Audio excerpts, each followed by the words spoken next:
एक बार की बात है, किसी गांव में पूनम नाम की एक विधवा औरत अपनी बूढ़ी सास सुमित्रा के साथ रहती थी। दोनों सास बहू सब्जियां बेचकर अपना गुजारा करती थी। इसी तरह एक दिन वो दोनों सब्जियों की टोकरी लेकर शहर के बाजार की ओर जा रही थी। थोड़ी देर के बाद वे दोनों पुल के ऊपर पहुंच जाती हैं। लेकिन तभी अचानक पूनम की सास का पैर फिसल जाता है और वो सीधे पुल के नीचे नदी में जा गिरती है। तभी सुमित्रा का सिर नदी पर एक पत्थर से जा टकराता है और देखते ही देखते नदी का पानी खून से लाल होने लगता है। यह देख पूनम घबरा जाती है और अपनी सास को बचाने के लिए फौरन नदी में छलांग लगा देती है। फिर किसी तरह सुमित्रा को बचाकर वो नदी से बाहर निकाल लेती है। लेकिन तब तक सुमित्रा का काफी खून बह चुका था और वो पूरी तरह बेहोश हो गई थी। उसके बाद पूनम सुमित्रा को पास के एक अस्पताल में ले जाती है। ये लीजिए, जल्दी से ये सारी दवाइयाँ लेकर आइए। अपने सामने कोई और रास्ता ना देख पूनम गांव के साहूकार के पास अपना घर और खेत गिरवी रखकर उससे पैसे ले लेती है। उसके बाद पूनम उन पैसों से अपनी सास का इलाज करवाने लगती है। इस तरह कुछ दिन बीत जाते हैं। फिर एक दिन पूनम बाजार से सब्जियां बेचकर घर लौट रही थी। तभी रास्ते के बीचों बीच उसे एक बहुत बड़ी कटहल दिखाई देती है। कटहल का बड़ा आकार देख पूनम की आंखें आश्चर्य से भर जाती हैं। अरे, ये तो बहुत ज्यादा बड़ी है। इतनी बड़ी कटहल आज से पहले मैंने कभी नहीं देखी। उसके बाद पूनम उस कटहल को उठाकर अपने घर ले जाती है। फिर अगले दिन पूनम उस कटहल को काटकर उसे बेचने का फैसला करती है। लेकिन पूनम जैसे ही कटहल के 2 टुकड़े करती है कि तभी कटहल के अंदर से एक छोटी सी बच्ची बाहर आती है। ये नजारा देख पूनम की आंखें फटी की फटी रह जाती हैं। अरे, ये क्या? कटहल के अंदर से तो एक बच्ची बाहर निकल आई। आखिर ये सब हो क्या रहा है? मेरी तो समझ में कुछ नहीं आ रहा। तभी वो बच्ची जोर जोर से रोने लगती है। बच्ची को रोते देख पूनम से रहा नहीं जाता और वो उसे चुप कराने के लिए अपने घर में रखा दूध उसे पिलाने लगती है। दूध पीने के बाद बच्ची शांत हो जाती है और सुकून से सोने लगती है। पता नहीं ये बच्ची उस कटहल के अंदर कैसे आई। आखिर ये किसकी बेटी हो सकती है? अब मैं इसका क्या करूं? मैं इसे इस तरह कहीं छोड़ भी नहीं सकती। अब चाहे कुछ भी हो जाए, मुझे इस बच्ची को पालना होगा। फिर उस दिन से पूनम उस छोटी बच्ची की माँ बनकर उसे पालना शुरू कर देती है। पूनम उसका नाम कावेरी रख देती है। फिर एक दिन पूनम कावेरी के साथ बाजार के फुटपाथ पर बैठकर सब्जियां बेच रही थी। तभी अचानक एक बड़ी सी कार अपना संतुलन खोकर फुटपाथ के ऊपर चढ़ जाती है और देखते ही देखते पूनम की सारी सब्जियां कुचल कर आगे चली जाती है। ये देखकर पूनम को बहुत गुस्सा आता है। वो जोर जोर से उस कार वाले को भला बुरा कहने लगती है। थोड़ी दूर जाकर कार रुक जाती है और उसके अंदर से नीलम नाम की औरत बाहर निकलकर पूनम के पास आकर उसे डांटने लगती है। तेरी हिम्मत कैसे हुई मुझे अनाप शनाप कहने की? तू जानती नहीं मैं कौन हूँ। इस सारे बाजार की जमीन मेरे पिताजी की है। चल मुझसे माफी मांग, वरना मैं तुझे यहाँ से बाहर फिकवा दूंगी।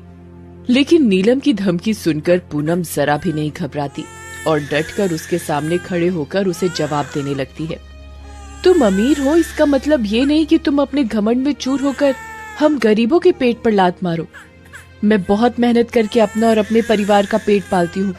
तुमने मेरी सारी सब्जियां अपनी कार के नीचे कुचलकर खराब कर दी। चलो मेरे नुकसान की भरपाई करो, वरना ठीक नहीं होगा।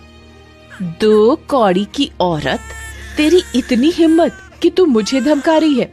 ठहर जा, अभी बताती हूँ तुझे। इतना कहकर नीलम अपनी सैंडल निकालकर पूनम को मारने लगती है। अब तू मुझसे नहीं बचेगी। मार मार कर मैं तेरे चेहरे का नक्शा बिगाड़ दूंगी। फिर अपना बचाव करते हुए पूनम नीलम को धक्का देकर सड़क पर गिरा देती है। हाय, मार डाला रे, मेरी तो कमर ही टूट गई। ओए माँ। तभी वहाँ नीलम के पिता आ जाते हैं। नीलम रोती हुई अपने पिता को सारी बात बता देती है। क्यों रे पूनम, तूने मेरी बेटी के साथ ऐसा बर्ताव करके ठीक नहीं किया। मैं इसी वक्त तुझे इस बाजार से बेदखल करता हूँ। चल निकल जा यहाँ से और दोबारा यहाँ आने की हिम्मत मत करना, वरना मैं अपने आदमियों से कहकर तेरी और तेरी बेटी की टांगे तोड़वा दूंगा। समझ गई ना? चल चल जा यहाँ से। फिर मजबूर होकर पूनम कावेरी के साथ वहाँ से चली जाती है। घर जाकर पूनम अपने हालात पर दुखी होकर रोने लगती है। दुखी होने से कोई फायदा नहीं बहू, ये दुनिया बहुत ही मतलबी है। यहाँ गरीबों के लिए कोई जगह नहीं है। यहाँ तो सिर्फ दौलतमंद लोगों की इज्जत होती है। गरीबों को रास्ते का पत्थर समझकर उन्हें ठोकर मारकर किनारे कर दिया जाता है। मेरी बात मान तो कल से तू गांव में घूमकर सब्जियां बेच। अब इसी तरह हमारा गुजारा हो सकता है। ठीक है मम्मी जी, मैं यही करूंगी। उसके बाद पूनम घर में रखे आलू की छटाई करने लगती है। तभी कावेरी एक आलू उठाकर अपने दांतों से काट लेती है और अगले ही पल वो साधारण आलू सोने का आलू बन जाता है। ये देख पूनम और सुमित्रा को अपनी आंखों पर यकीन नहीं होता। दोनों आश्चर्य से कावेरी को देखने लगती हैं। तभी वहाँ एक तेज रोशनी होती है और कावेरी एक सुंदर परी के रूप में बदल जाती है। मैं परी देश में रहने वाली सानिया परी हूँ। मेरी शरारत से नाराज होकर रानी परी ने मुझे छोटी बच्ची बनाकर कटहल के अंदर कैद करके पृथ्वी पर फेंक दिया था। रानी परी ने कहा था कि जब कोई दयालु औरत 5 साल तक मुझे पालकर मेरी सेवा करेगी तभी मैं इस श्राप से मुक्त हो पाऊंगी। आज पूरे 5 साल हो गए, इसलिए मैं श्राप से मुक्त हुई हूँ और अब मैं अपने परिदेश जा रही हूँ। लेकिन जाने से पहले मैं तुम्हारा एहसान चुकाऊंगी। उसके बाद सानिया परी पूनम को एक जादुई छड़ी देकर वहाँ से चली जाती है। दूसरी तरफ खिड़की के पास खड़ी पूनम की पड़ोसन नैना ये सब देख लेती है। ओहो, तो वो परी पूनम को एक जादुई छड़ी देकर गई है, लेकिन पूनम इस जादुई छड़ी का इस्तेमाल नहीं कर पाएगी। आज रात को ही मैं पूनम के घर से ये जादुई छड़ी चुराकर हमेशा के लिए इस गांव को छोड़कर भाग जाऊंगी। फिर रात होते ही नैना चुपके से पूनम के घर में दाखिल हो जाती है और उसके कमरे में रखी जादुई छड़ी उठाकर वहां से भाग निकलती है। जादुई छड़ी पाकर नैना बहुत खुश हो रही थी। अब इस जादुई छड़ी के जरिए सबसे पहले मैं अपने लिए एक उड़ने वाला स्कूटर प्रकट करूंगी और उस पर सवार होकर हवा में उड़ती हुई यहाँ से बहुत दूर निकल जाऊंगी।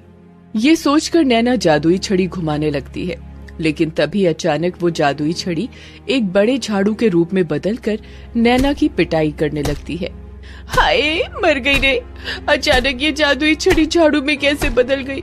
अरे कोई बचाओ मुझे, वरना ये झाड़ू मेरी हड्डी पसली तोड़ देगी। तभी जादुई झाड़ू से आवाज आती है, तुझे चोरी करने का बहुत शौक है ना लालची औरत? आज मैं तुझे नहीं छोड़ूंगी। नहीं नहीं, मुझे माफ कर दो। आज के बाद मैं जीवन में कभी कोई गलत काम नहीं करूंगी। मैं तुम्हारे हाथ जोड़ती हूँ, छोड़ दो। ठीक है, इस बार तो मैं तुझे छोड़ रही हूँ। अगर दोबारा तू मुझे कभी दिखाई दी तो मैं तुझे जान से मार दूंगी। चल भाग यहाँ से। उसके बाद नैना डर के हमेशा के लिए उस गांव को छोड़कर भाग जाती है। दूसरी तरफ वो जादुई झाड़ू फिर से छड़ी के रूप में बदलकर पूनम के घर पहुंच जाती है। अगले दिन पूनम उस जादुई छड़ी की शक्ति का इस्तेमाल करके अपने पुराने झोपड़े को एक सुंदर आलीशान मकान में बदल देती है। फिर उस दिन से नैना के जीवन में कभी किसी बात की कोई कमी नहीं होती और वो अपनी सास के साथ हंसी खुशी रहने लगती है। दोस्तों, आप हमारे चैनल को जरूर सब्सक्राइब करें